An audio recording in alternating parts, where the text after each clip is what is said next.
Well, Theresa May's speech had many of us covering our eyes, unable to watch in case she didn't actually make it through. She started speaking at about 11:40, and it all started off well enough, but then went very, very wrong. A vision of an open, global, self-confident Britain, Boris asked me to give while our opponents flirt with a foreign policy of neutrality and prepare for a run on the ground, receiving a positive response. Yep.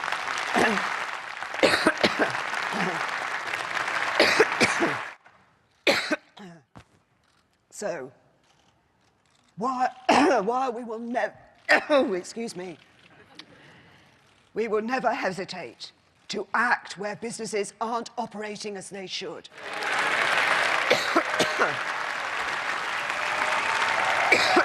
Thank you.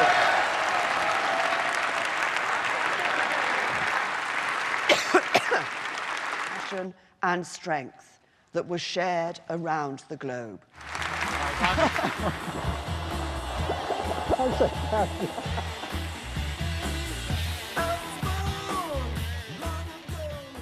It's like living through it all over again. Well, joining us here in the studio are The Sun's political editor Tom Newton Dunn and the former Labour media advisor and now Evening Standard columnist Ayesha Hazarika. Tom Newton Dunn, your newspaper has said in so many words that she can't really go on. You stand by that? No, not quite, not quite. I think my newspaper said in very certain words, she needs to now start bringing new blood through. We need new blood in the cabinet, interesting, bright, younger people who can inflect some form of enthusiasm and new thinking in. And she can stay, but she also now needs to start preparing for her transition. There will be someone following her.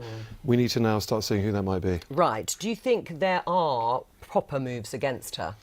It's fascinating this morning. I mean, I have to say the Parliamentary Conservative Party is in full-blown frenzy. I cannot count the amount of texts I've had and messages from people saying all manner of different things. Some saying she's got to go, how can she continue after this? Others saying she mustn't go, she needs to see through Brexit. And what there certainly is no consensus about what should now happen. Yesterday's events, and quite frankly, which is just the end of a pretty shambolic conference, has completely stirred up the pot. And it feels like we're sort of back to the early days of June again, really, that first few days after the general election. How likely in your mind, Ayesha, you worked with Ed Miliband, and at a time when things did go wrong for him too, does bad luck start to sort of follow you round?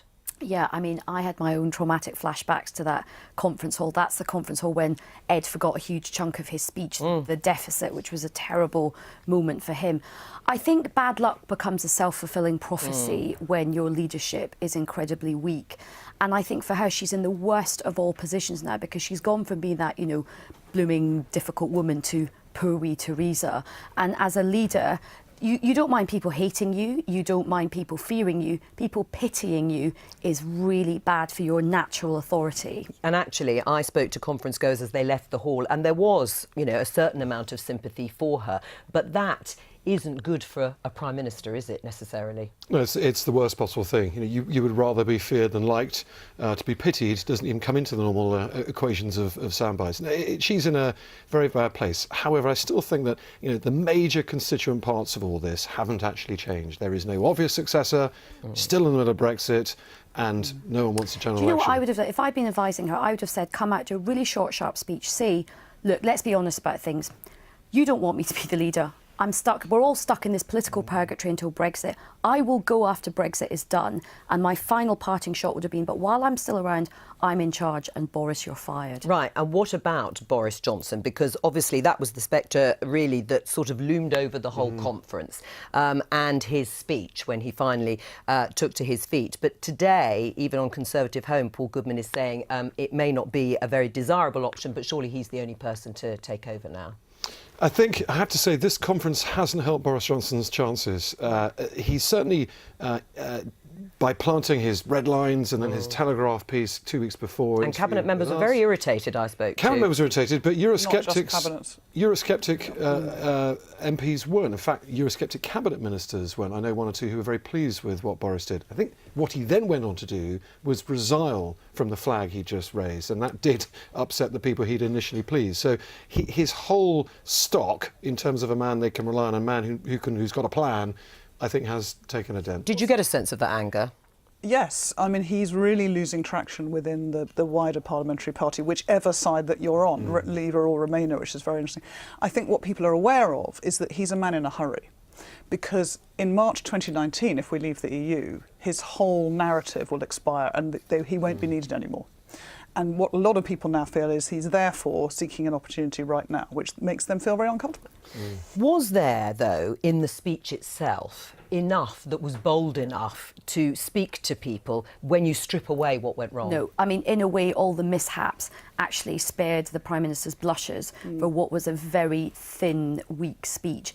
What is the biggest thing that's facing the country? The housing crisis. There had been a big amount of pre-briefing to Tom's paper, other publications as well. Actually, what we got was very thin There wasn't gruel. much pre-briefing, actually. There was quite a lot of good journalism. Oh, I see. Thank you. Excellent, excellent. Thanks for clarifying that for us. Thanks for that, yeah, thanks. Yeah, but there is a point there. So if there the wasn't Downing Street very much. had a good policy and a good plan and briefed it properly, then they might not be in the mess. I'm afraid it was more platitude than attitude in that speech, and actually the comedian, the stunt, the set falling apart, the cough suite, actually it was a bit of a saving grace for the Prime Minister. Right. I mean, let's have a look at what went wrong. I mean, could those have been avoided in any way? Security as far as the prankster is concerned, the letters falling off, should these things have been checked? And should she have seen a doctor for her throat and her voice? Truth is, all three things could be avoided. I remember, Camilla would testify, David Cameron's party conferences, there was an obsession amongst his team to protect his voice. Throughout those 3 or 4 days, he would do less and less. They would lock him up until his voice got... They knew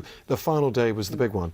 Theresa May's team, I think they're a little green, and a lot of them are brand new, quite frankly, to politics, let alone number 10.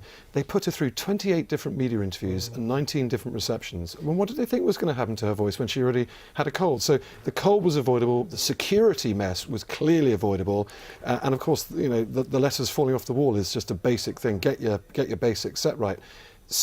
There does seem to be a feeling amongst a lot of Tory MPs today, someone needs to go over this. Right, who needs to go? I mean, Patrick McLaughlin, the obvious candidate. He is the guy in charge of the conference, he is the guy in charge of the party.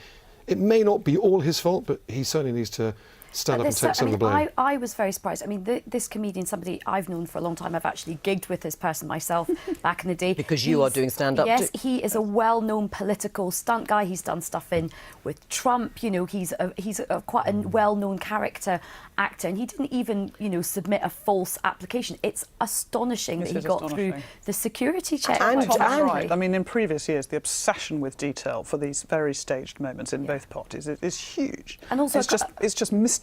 I mean, a former colleague from the Labour Party who does events was reminding me that, when we would do events like this, the Labour Party, you have to have a team of people ready to run at somebody if someone is going to pull a stunt, and you literally have to be trained to have those people ready. Yes, clearly, there was nothing like that around. Well, and Johnny Mercer, the Tory MP, did comment that it took quite a long time for anyone to sort of get into gear to intervene. He ran to Boris. He got very, very close to literally a phalanx of people from the cabinet. Yes. So he got close to the Prime Minister and then had the time to go to Boris Johnson, Amber Rudd. He was in shot with them for quite a long time. Should she have stopped the speech early? Should she have stopped, as I was sitting there watching it with Katie Perrier, who was at Number 10 as her Director of Communications, you wondered whether she should stop, go off for a few minutes, come back on, or cut to the end of the speech?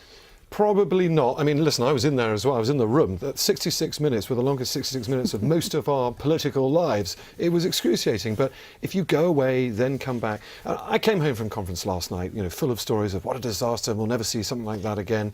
I spoke to my wife, who said, funny enough, I've been out for dinner. I haven't seen any of this. What's the problem? She looked up a few things on Twitter, a couple of clips.